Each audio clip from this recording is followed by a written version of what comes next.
Chair, delegates, comrades and voters, I want to second the motion and to support the comments of Minister Jan O'Sullivan.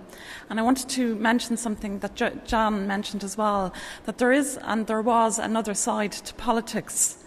There were the councillors that spoke out and voted against bad planning at the time and continue to do so. And for example, just to name one, there was Michael Gannon, Councillor Michael Gannon, the former councillor in the Lucan electoral area, which I represented after him, who represented Lucan for 30 years and had an absolutely outstanding record in relation to good planning for the area.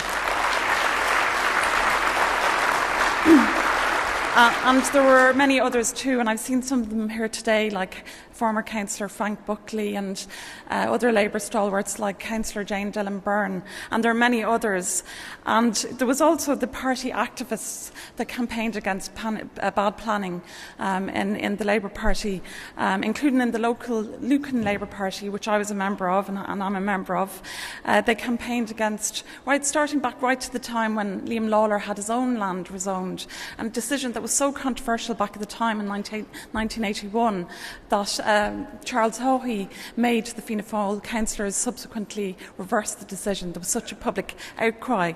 And there was Section 4s, the notorious Section 4s. There was people like Deputy Robert Dowds and my own father, Councillor Eamon Tuffy, who campaigned against the Quarryvale shopping development and who were unsuccessful candidates in the 1991 local elections, but subsequently were elected as Labour public representatives and did their best to represent the interests of their local communities.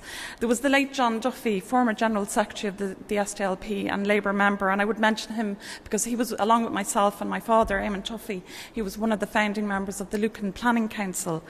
And there were the councillors all across the political spectrum, but particularly Labour councillors who voted for good planning when the Adamstown strategic development planning scheme was put forward on South Dublin County Council, and that's very much changed the face of planning in Lucan. And the point I would make is that most local elected representatives across the political spectrum, and Labour has a particularly proud record, but they are honest and they tried their best to represent the interests of their local communities. And we shouldn't let local democracy and representative democracy be the scapegoat in all of this. And the other thing is, local communities were not passive victims. They organised against bad planning in their areas, and they had many victories, and many bad planning decisions were overturned or they were defeated. And we shouldn't forget that.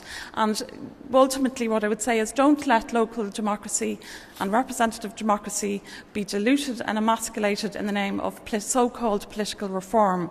The real issue here is that was that rezoning can make some people very rich, and that's the issue that we need to address. And the way to do that is the same as it was 40 years ago. It's to implement the Kenny Report, whereby local authorities can purchase land when it's rezoned for agricultural value plus 25%. And that was the solution then, and things would have been very different if it had been implemented then, and Labour should push for that to be implemented now. And thank you, delegates.